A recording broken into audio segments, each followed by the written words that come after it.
see that in many people's eyes? I do. I see it in a lot of people. I think there's something that God put in all of us, and that's to overcome, to move forward. Jesus Christ, you can trust him. He'll never fail. We've seen midgets grow. We've seen arms and legs that stop growing. Mandada basata. I don't make this stuff up. So are we going to be called away to meet the Lord? But it's not going to be 300 years. We live in right at the coming of Jesus Christ. You're just a 10-foot-tall crybaby. I'm crying. It's not so bad. I mean, no Christians aren't being killed. No, not yet. What the Bible says, Leviticus 20:13. If a man also lie with mankind, as he lieth with the woman, they shall surely be put to death, their blood shall be upon them. And that, my friend, is the cure for AIDS. The notion that atheists are somehow the intelligentsia among us and so forth, I think this is just completely false.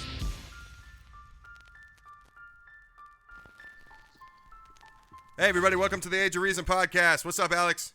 Having a good day so far, man. Enjoying not going to church today. Aren't most of us. I'm enjoying that too. I love being able to sleep in, and I can't wait for football season. Fantasy football, man. I can taste it. Hey, you want to do a league? Yeah, sure. Okay, cool. Well, we have Nick on later for Adams and Evolution. Maybe we'll get him in there since you're both Raider fans. I feel like I should have. You guys should each have a handicap. All right, sounds like we're agreeing more and more here. So you're in trouble. I know, yeah. So we just had an argument about whether Apple iPhones are better than Samsung, and I'm on the Apple side, and I'm outnumbered. What the hell ever? I don't care. Anyway, well, before we get into the news, anything interesting with you over the last week? No, actually, I haven't had any interesting conversations. I don't know. How about you? I'm noticing that. So I was in Arizona, and I never had an issue with people wanting to carry guns on private property. They would do it, and when they find out that private property rules prohibit open carry or concealed, if we happen to notice, they would just go put it back in their car. Here, oh shit, people are nuts. People are crazy over their guns here. I think it's a really. I think what I'm getting is that there's a lot of libertarians here, and they don't want you to even have to have a license to drive a car, let alone a gun, I guess. But no, nothing crazy. And this is what I was worried about, was that since I moved here, my conversations that I have with people that are, frustrating and all that, it just went downhill. I mean, I was talking to somebody who was born and raised in Texas, and he's totally level-headed, loves Texas, but I couldn't find anything to argue with him about. Lots of atheists here. Well, that's good. Speaking of libertarians, did you see Gary Johnson called Trump a pussy? Did you see that little clip? Yes, I did. That was a good, nice little clip. Huh? The guy's a bit of a jackass, but yeah. Well, the policies of libertarians are a little bit of a jackass, but he stopped smoking weed to run for president, so I give him credit for that. He had to stop. But I like the guy. I believe when he was on Bill Maher, he said something about starting it back up once he legalizes it in the White House or something. Who knows? Shit. Well, speaking of the pussy, Mike Pence. Speaking of the orange pumpkin sweet pussy, Mike Pence. Mike Pence. Yeah. Mike Pence has been nominated as the VP. He started as a radio broadcaster, so yep. You never know. He talk enough shit, maybe you'll end up vice president nominee. Hey, maybe next election we can have Rush Limbaugh run for president, and with VP Sean Hannity. But just for everybody that does not know who Mike Pence is, the reason I know who he is because he was the author of the RFRA, the Religious Freedom Restoration Act. Which is you don't have to serve gay people, weddings, gay cake, that whole thing. This gave us one of our people we went over for our year 2015 in review, Kim Davis, Eye of the Tiger and all that. So basically the guy that is going to make discrimination okay, make discrimination great again, is now Trump's nominated vice president. Yeah. I mean, I had mentioned before, you never knew exactly where Trump was on the gay issue and the abortion issue, just because previous he had held liberal, I guess, standards. But now it's pretty clear, what side he's chosen. Not only against the LGBT, but he's done some pretty bad things for freedom of choice for women to have abortions over there. One of the things he was proposing in that state, I think in every other state, if your baby has Down syndrome, the mother's given the option to abort based on those reasons and some other diseases if they can detect them early. He made that state the only other state besides North Dakota to make that baby be carried full term regardless. And the other part that I saw was that if a mother did have an abortion, the doctor would be forced to give the remains to the mother as a kind of parting gift. Really? Yeah. How? Well, that's what Jesus would want, I guess. Well, they want you, they want you to have a ceremony, either a cremation or a burial, or rub your nose in it like a dog. That just took a shit I mean, on the carpet. obviously, but wow. Yeah. I did not come across that. That is that's crazy. Yeah, I mean this is where we're going, and this is our Supreme Court nomination. That all the more importance when it comes to social stuff right now. This is a scary fucking guy, and this is the worst person that we could pair Trump with. I mean, not that it would matter, but still, I mean, Trump would have a little birdie in his ear basically yelling about stunting our social progress and actually making it worse than it was. So I mean, and speaking of judges, the county judge Alexander of Kentucky is pulling to Kim Davis. Kim Davis came out about 2 weeks from now. It would be a year, and we got a judge refusing to marry gay people in the state of Kentucky because atheists have come up and requested, said that they're going to get married and are requesting ceremonies without religion or God. And his response was, I include God in all of my ceremonies, and I'm not going to conduct a ceremony without him. This Church, Church of Bacon. That's what we're for. Yeah, atheist, exactly. Officiants. It's just it's crazy that this is the direction that we're heading, and I think it really speaks to the fact that new statistics came out reaffirming that agnostics and atheists and just the non-religious people are the largest group of citizens that we have in this country. And when it comes to religion or not religion, it just speaks to the point that they're not getting larger, they're just getting louder. And it's completely fucking disturbing. It's a war on Christians. It's been going on for a long time, and they use those numbers, I guess, to kind of like justify their argument. But it's getting pretty played out. Yeah, exactly. But let me see. Oh, in brighter news, in Cleveland, just in time for the convention, did you see they put up a billboard of Trump kissing Ted Cruz with "Love Trump's Hate" right on the billboard? I thought I saw that. I'll have to look it up. It looked fake. I had to confirm it, but there is an actual billboard that is in Cleveland right now, and apparently it's on a main highway or freeway that's going to be taken. Basically, they're going to drive past this on the way to the convention. That's just perfect. But moving, Did you see the white elevators in the Republican convention? No. I honestly didn't. It was an actual picture of inside the convention. I didn't get the details, and I saw that they changed it. But there was actually a sign that said white elevators and an arrow pointing to the right inside the Republican convention. I mean, they probably had like the red, white, and blue class, depending on how much money you paid, you go. Yeah. So it's probably something like that. But regardless, it said white elevators to the right. That's hilarious. So with that, moving on to other things. Nice, France. So the last death toll that I heard was 88 dead and 50 wounded after somebody decided to get behind the wheel of a truck and speed through the festival that they were having there, and the guy was later shot and killed by law enforcement. It's every week. Last week it was Dallas, and the two killings that we had in Louisiana and Minnesota, and not long ago before that it was the nightclub in Florida. It's just this shit isn't ending. And then Nick, right before we got on, sent me.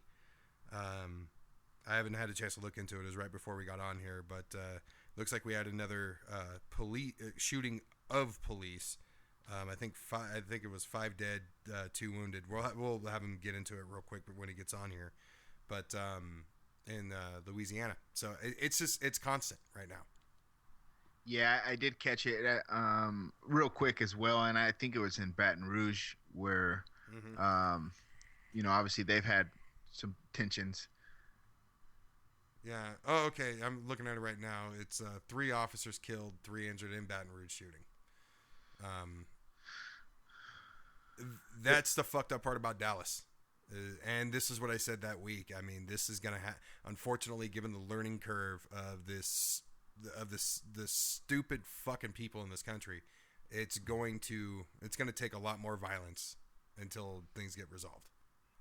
Yeah, and then unfortunately, this violence, I mean, it's not closing, right? I mean, it's getting to the point where you can almost think of it like gang violence, where you're just going to continue to have retaliation, and it's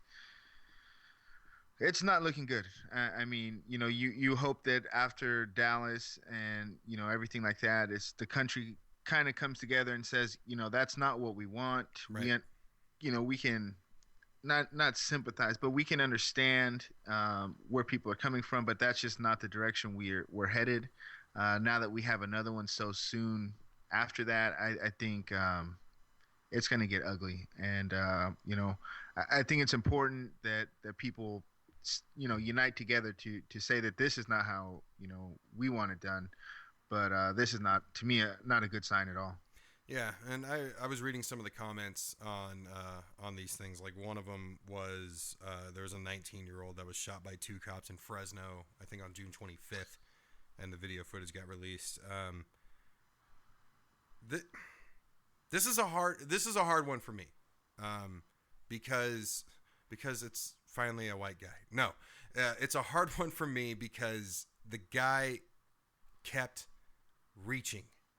He was not obeying commands. He was not doing what law enforcement told him to do, and it was just stupid. The cops shot him 2 or 3 times. He fell to the ground, and this is after refusing to raise his hand, kept putting his hand behind his fucking back. You could tell what he was holding in his hand was not a weapon, but he was not obeying fucking commands. So they shoot him 3 times. He falls to the ground, and he's about to put his hand in his waistband again. It's not necessary. I'm not saying it's justified. The problem is police go straight to this resort in these videos. That's what it looks like. Yeah, I agree. And he ended up being unarmed, right? He didn't have any weapon. But this should not be the resort that they go to immediately. But it did look bad. The entire time he had his hand, I don't know what he was doing, but he had his hand back there the entire time. So I agree with you on that. But there has to be, these guys go through a lot of target practice. I mean, I don't understand why it's just like always lethal, and right. I think that's a difference in other countries and our country. They have these same situations or similar situations, but they just don't, I guess, go for a lethal option. I mean, shooting him in the arm or the leg or something. And even when he was on the ground, again, he had his hand there, but they shot him again, and they didn't have to shoot him then. Yeah. They could have easily walked up and apprehended him at the time. And this is another point. This is where I get torn is I do not like as I said last week, I do not like putting myself in the shoes of law enforcement when it comes to certain decisions that they make.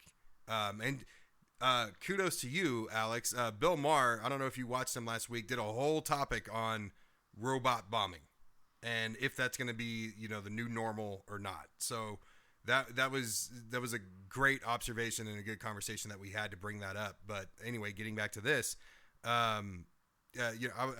Nick, do you want to jump in? Because I know you made the point to me. Why did they go up on these guys armed to begin with? It's not protocol unless the car is stolen. I know if the car is stolen, you get taken out at gunpoint, but you were saying you didn't see anything that shows that they had a reason to approach him at gunpoint. Yeah, well, I mean, just for me, based on, all of our experiences, I've got law enforcement in my family. I've had conversations with them about this stuff. I don't know what it was that made them walk up with their guns drawn right off the bat. Right. And, there was another officer there as well. If they've both got their guns trained on him and he's reaching for his waistband. I mean, I saw him reaching for his waistband, and I know that adrenaline is kicking in for the cops and everything, but he kind of did it with this, just kind of passive, like, oh, I'm reaching. No, I'm not reaching. I mean, to me, it looked like it was a suicide by cop. Right. I totally agree. Like the guy was having some issues, but ultimately, I'm concerned with the recent shootings that the gun is coming out too quickly. Right. Even in the case in Minnesota, for the cop to have shot him as he was reaching, that meant that the cop had his gun out before that, and he had his gun out on a busted taillight. And let's point out the guy was reaching as requested to his back pocket for his wallet after he informed the police officer that he did have a gun in the car and was licensed to conceal carry. That's according to, right. No, and I understand, but that's according to his fiance. Yes. And I have a strong suspicion that we are going to hear that the reason that the officer is not going through any sort of penalties or charges is because we feel that he was reasonable in assuming that this man who told him that he had a concealed weapons permit and told him that he had a gun was reaching for his gun and not his ID. After asking for his ID. Yeah. Right. I mean, it's frustrating because I am very pro-cop. Right. You can, as multiple people have said, the Dallas police chief, President Obama, multiple people over these past couple of weeks have said you can be both. You can be pro-cop. You don't have to take away from the other. Right, absolutely. And I am completely pro-cop. The Dallas police chief said something interesting too. I was after we recorded last week, so we didn't get it on there. But he basically said that it was much harder in the situation that happened to figure out who was the bad guy when everybody was strapped with open carry weapons. Perfect. So I don't know if you caught that, but he basically said you guys made it a lot harder with everybody over here carrying AR-15s. Who's really shooting, and that goes the good guy with the gun.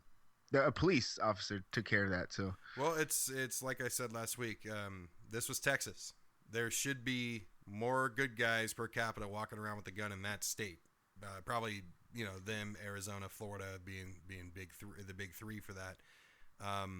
And it took a robot, an RC car with a stick of dynamite. I mean, it's just. It's crazy, but back to this original story, Nick. I agree. I think this was suicide by cop, and I put this guy's death on him. I put the police officers overreacting, as it appears. You're right. They stopped this guy and had him at gunpoint. It wasn't a stolen vehicle. I have not heard of anything that would justify taking this guy out of his vehicle by gunpoint. That blame is on them, but this death is on this guy. And I'm not trying to sound like it doesn't matter if the guy was black or Hispanic. I would say the same fucking thing. If you are that stupid I mean, it's not like you're just not complying with the cops. I mean, I would then say that this shooting was not justified. And I will say that the 2 shots that they put into him while he was laying on the ground when he reached for his waistband again was also, in my opinion, unjustified. But the initial shooting, no, fuck that guy. You're going to be that damn stupid at gunpoint, you deserve what you get. Well, you know, one of the other things, though, is that, and I think Bill Maher brought this up on his show this last week, is that you used to have to see a weapon right before you shot somebody.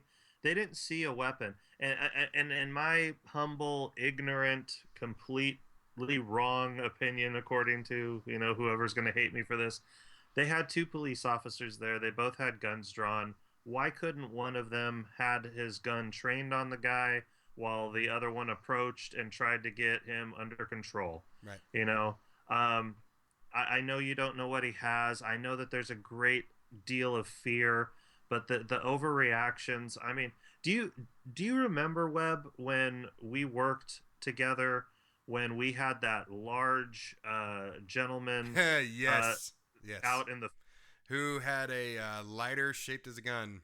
Mm-hmm. Yeah, he had a tiny little Derringer, and we informed our police officer who was part of the gang unit, and we went and shut the area down so he could go talk to him. And I turn around, and not only do I see our officer from the gang unit, I see 3 other officers, all with AR-15s. No, 3 with AR-15s, 3 with shotguns. It is a 6-man stack. Right. All coming at this guy who had a Derringer. Mm-hmm. Now, I know nobody wants to get shot, but it's a Derringer.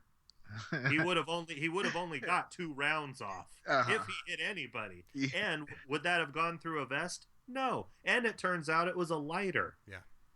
Well, again, here's the thing. This is the bit of the survival of the fittest Darwinism in me. That guy shit his pants because he was on the phone, and he was over 300 pounds, and he was waving this fucking lighter gun all over the place. And when the 6-man stack came on him, they swarmed on him, and he had 6 guns to his head. He shit his pants and dropped the gun and put his hands up like he should have done. I have zero sympathy for that. None. I bet you that fucktard will never do something that stupid, especially in a public fucking place, ever again. I am glad literally this shit got scared out of him. But then again, you know, you got 6 officers instead of 1 or 2 with guns drawn on them, and one of them could be, you know, the adrenaline could be through the roof, and we could have had a dead 300-pound guy with soiled underwear. Possibility, but honestly, I don't. This guy and this guy in the story and the guy that we're talking about right now, I have no sympathy for the way they handled it. No, I think we have to look. We have to look at other, because as I mean, who knows? You know, we'll find out. Who knows if this kid, I think he was 19, right, had some kind of mental problems, or, you know, he just wasn't. So because we have issues like that, it can't just be, you know, like shoot him 4 times center mass. I haven't got the update, so I don't know exactly where he was shot, but you know, you would just hope that in a situation like this, we would have a non-lethal end to it, that we can find one, and if we don't right now, we should be working towards that. I think. Yeah, John Oliver did the best gun control rant a few months ago. Actually, last year. It was late last year. And he said if we're going to continue to blame people with mental health issues on our mass shootings, and at the least we owe our citizens a fucking plan. And, yeah, I mean, this guy definitely could have been that. And honestly, you know, this is kind of the same thing with the robot. It's a dangerous job. I have no problem with what they did with that fucking robot. The only thing that I'm concerned about is when is this going to become normal practice? And that's going to be a big fucking problem. Why they didn't sweat the guy out, why they didn't deploy tear gas, all that shit, I don't know. For me, that's a little too far into the shoes of a law enforcement officer that I'm willing to put myself, at least with the facts that I have right now. But why they had to kill this kid, there's no excuse for that. Not from what the video shows. There was no reason that this kid had to die. A few bullet wounds, fine.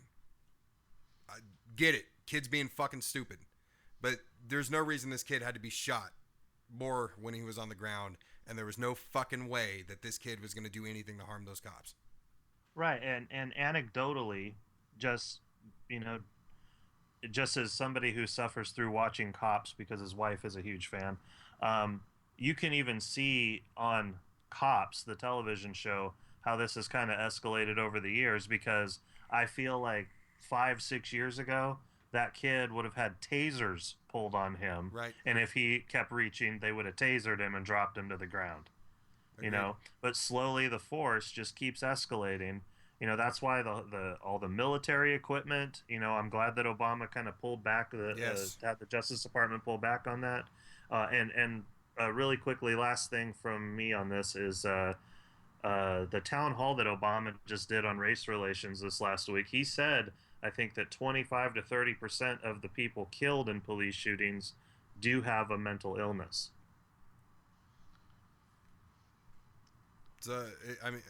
It's a good point. And Alex, I love the point you brought up a while back about how the same people that are worried about our government coming and taking our guns and tyranny and all that shit are the same ones that are yelling about militarizing the police. They're for it. To me, I don't understand it. I mean, one of the things that both sides of the aisle agree on is why Iraq has been such a clusterfuck is because our military is not trained to occupy. They are trained to destroy, burn to the ground, and then leave. They're not trained to occupy. Why would we want our police force trained in a military, trained in being like our military in that sense? Because Nick is right. As we, it's not about the gradual escalation of force. That's just the steps of the use of force that you're supposed to go through, but they run straight to step number 6, which is lethal. I don't know.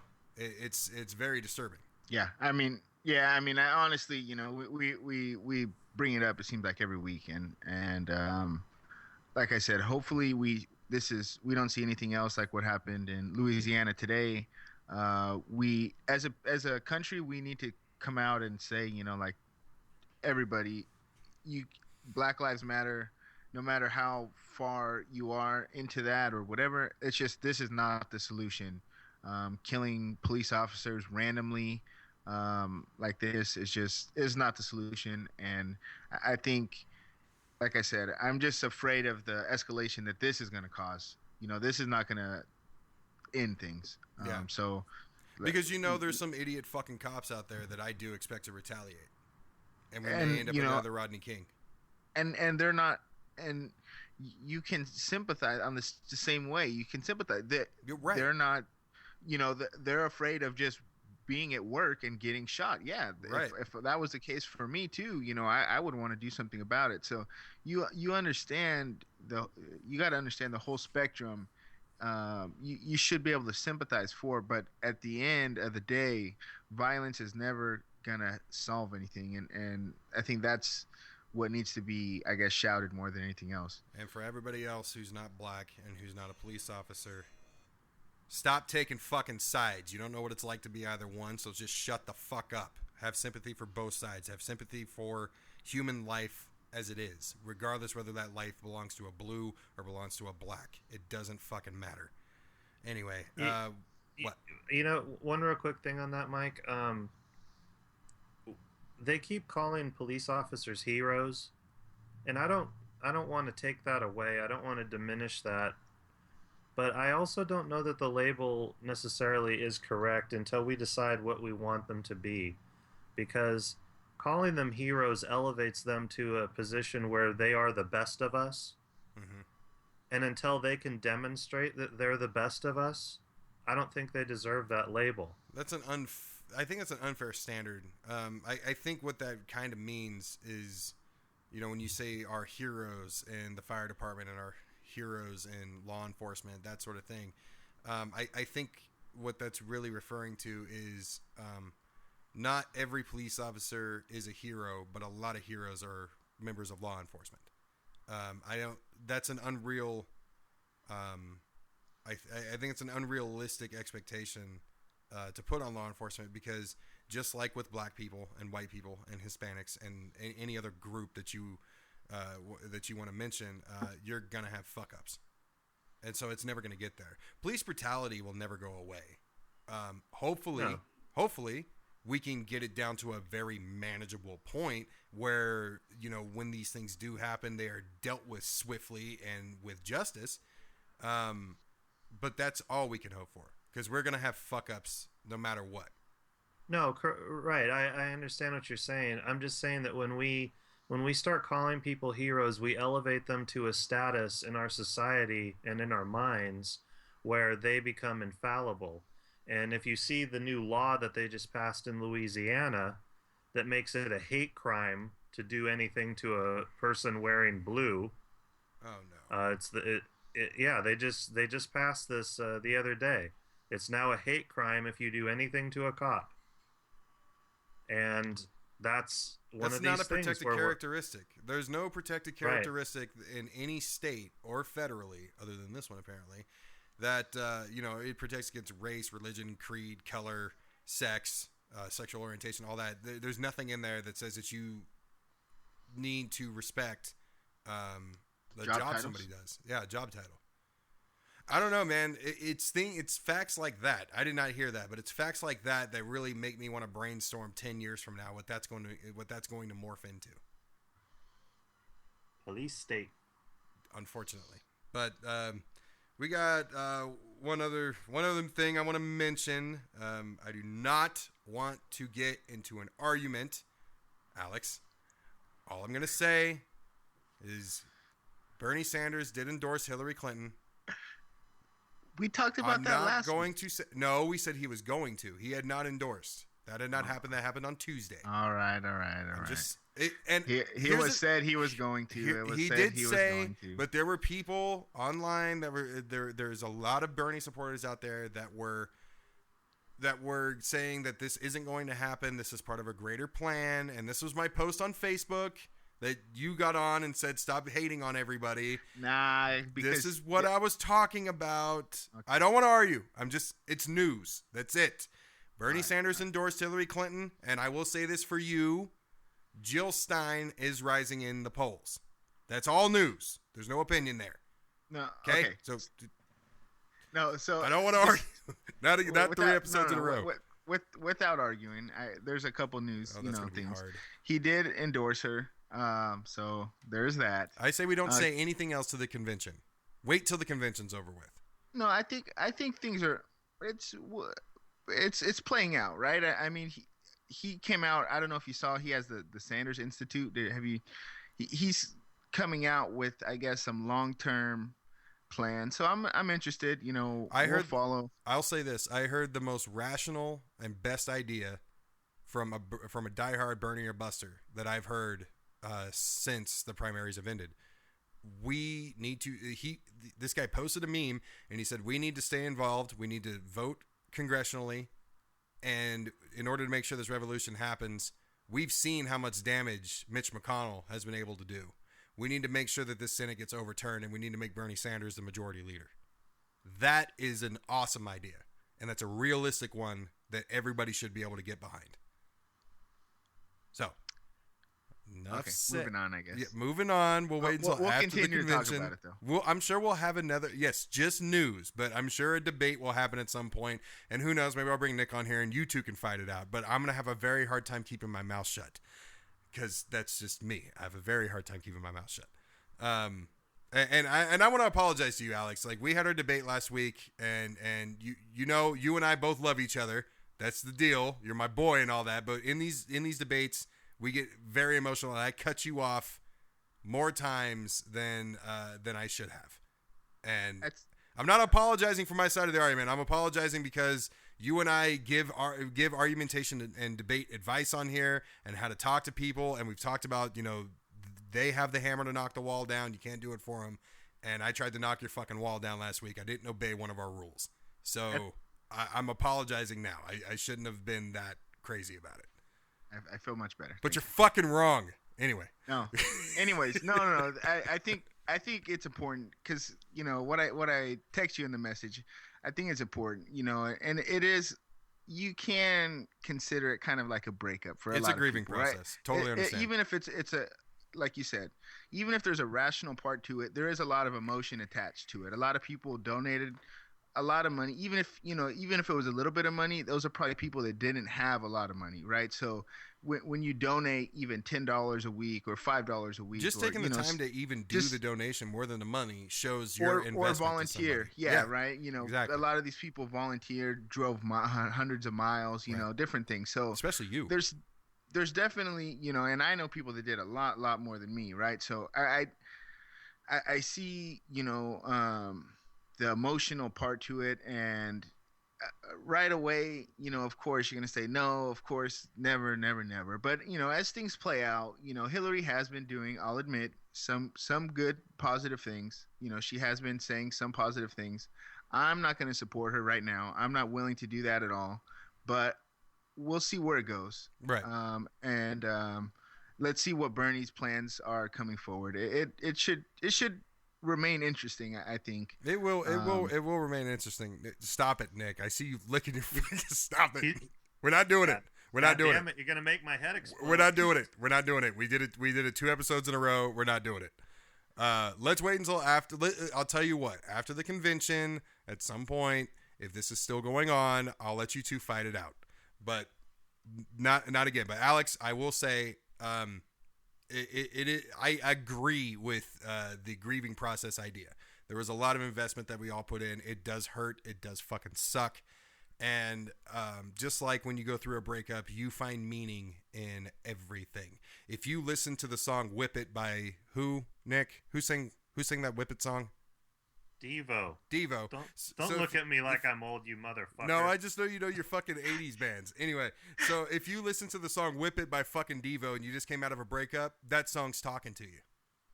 And I think that's what's going on right now. So I totally agree. It is a grieving process. People are looking for meaning in everything that's going on.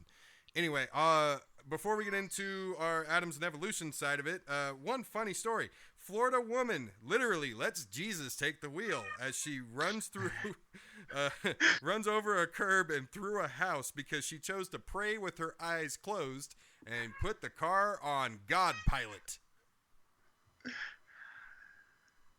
See, yeah. Teslas don't have that. I guess not. What the hell is that noise? Hold on, one of my kids is trumpeting back here. Give me a second. Trumpeting? Oh, Jesus Christ. It's a fucking trumpet. They're not Trump supporting. Oh. All right. So, hi, Nick. Yeah. Hold it together, man. I've had to do it too. Hey. I'm more disappointed in the fact that you brought up Devo to I was trying to use a song that was so unrelated to relationships. That was the point. You're gonna ease a Bernie Sanders diehard supporters breakup with Devo. No, that's not what I'm saying. I'm saying you're going to find meaning in anything. Songs or something. Jesus. No, man. but that was my point. You're going to find meaning in love songs or songs about breakup, but the thing is when you go through that, everything reminds you of that person, and that was the whole point. Was "Whip It" should not remind. Well, maybe it should. BDSM comes to mind. I do know some people. Yeah. So I guess since we took a quick pause, so where do you stand on this? No. Nick? No, he loves Devo. No, just real quick. We're gonna miss the whole Adams and Evolution thing. I just I will not lose my segment. I have some great shit for you guys. We're running out of time. We're on a quick break. I just want to hear real quick how he feels about it. You want me to cut this whole thing out? Oh yeah. No, we're not cutting it out. We're leaving it in. Go fuckers. Have at it. Kill Adams and Evolution. Whatever. Okay, I didn't want a science lesson. For the sake of this, I'm not going to engage, but I am of the staunch opinion that right now emotions do not need to rule the day, and every vote that goes somewhere other than to Hillary is a vote for Trump. And the only I understand where you're at, because I have been a hardcore socialist. Actually, I'm more left than Bernie is, and I know the desire of having a revolution, but there's so much at stake. There's too much at stake, and I can't vote my conscience in this one, because things seem to be getting worse in a scary way, and I don't want things to regress back toward Bush. I want them to keep being elevated more toward Obama, even though he wasn't the hope and change I hoped for. So yeah, I mean, if you want to get into it one day, we'll totally get into it. No, I guess we won't necessarily get into it. Let me just, I guess, pose this question that just came up to me as you were kind of speaking. So let's say Bernie Sanders, you know, he talked about it when Obama ran for re-election. He talked about finding somebody to prime. Let's say Bernie Sanders decided he was going to be in that election 4 years ago. He wanted to go up against Obama, and obviously the scenario is a little different. Let's say as an independent, he was pulling in the same amount of millions of people. It's not enough. Obama still had more supporters. But would you have said 4 years ago that it's too important to keep Obama in there rather than the alternative, or is that just because it's Trump this year?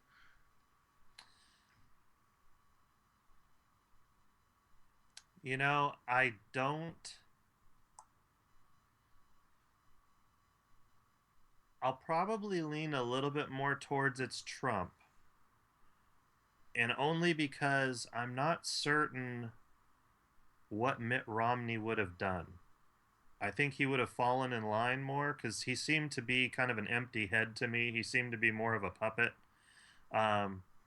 Where Trump, I mean, his speech the other night, he reminded everyone, you know, even though I picked Mike Pence, I'm the guy you're voting for. Me number one. Me strong. Me big. Mike Pence small. You know. So he's very smart. I know he's a smart man, and I think that a lot of this stuff is on purpose. But he also reminds me too much of the people that I had in the back of my ambulance too often, that talked about the radio signal coming from their back teeth and various things of that nature. So I think it's too important to give the chance, because Hillary is not going to win by a landslide. She is not going to have an easy general election. Trump has done everything he can to fuck this up, and he is still the last poll I saw, they're tied now. And let's not forget, the right-wing media has been working on Hillary Clinton for 2 years. So he got a head start on demonizing Hillary, even back when you and I weren't listening to it. Just to add one more point to this, I agree with what Nick said. Trump is a bigger part of it. But the other side as well is we need to be ready. And that's what getting everybody involved for the next 4 years is about. We need to be ready to get this done. We need to be ready to propose a third-party candidate by 2020. And the only way to do that is to keep people engaged. And Bernie has built up way too much to knock it down. All right, get into your shit. What do you got for us this week? Okay, I've got something really cool and kind of gross, but bacteria. Ew. What do you guys know about bacteria? What do you guys know? I know they're germs. Nothing else? I mean, I don't know. Not enough. Okay, so bacteria, basically, they are the things that get inside of us and cause infections, but we actually live with a lot of it. Bacteria actually outnumbers the cells in our body 10-1. So technically, we are more bacteria than we are cells of our own body. So what is... Okay. Okay, hold on. This gets better. So, even though this is true, only the bacteria only makes up about 2% of our overall body mass. So, like a large can of soup, picture that just chock full of bacteria, and that's what's inside of you. Ew. Now, that 2%, though, interestingly enough, accounts for more than 50% of all of your waste. So all the waste coming out of you through your pores, through your butt, through everything, most of the waste that's coming out is due to bacteria.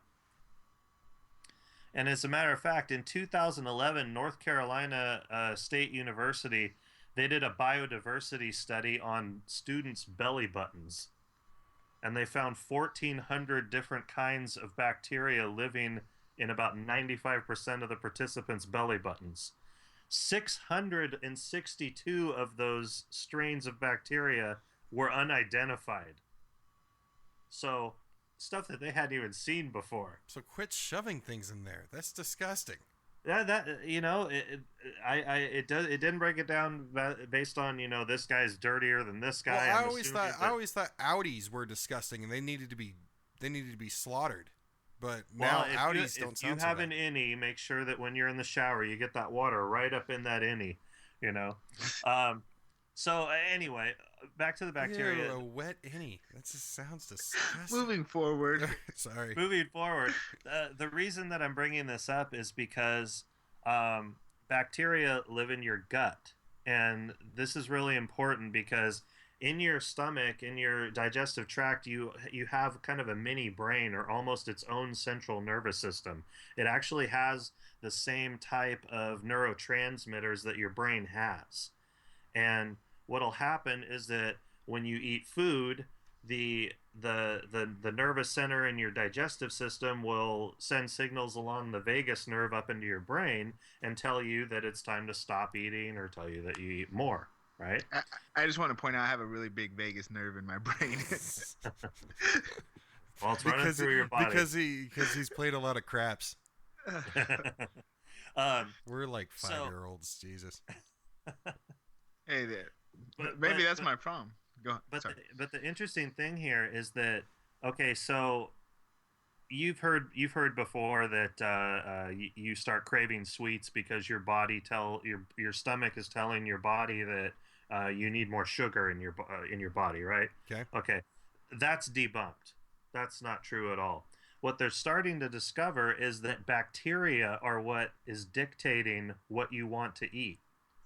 The bacteria are telling your stomach what it wants, and therefore you're eating based on what these outside things that are not part of your body. They're manipulating your nervous system in your stomach to tell you to eat more of this or more of that, or just eat more, period. Mm-hmm. So they're looking into this right now, and the reason that that's important is because bacteria could be the reason that some people eat too many sweets or are overweight. So is there a way to like limit the amount of bacteria that you have that does this?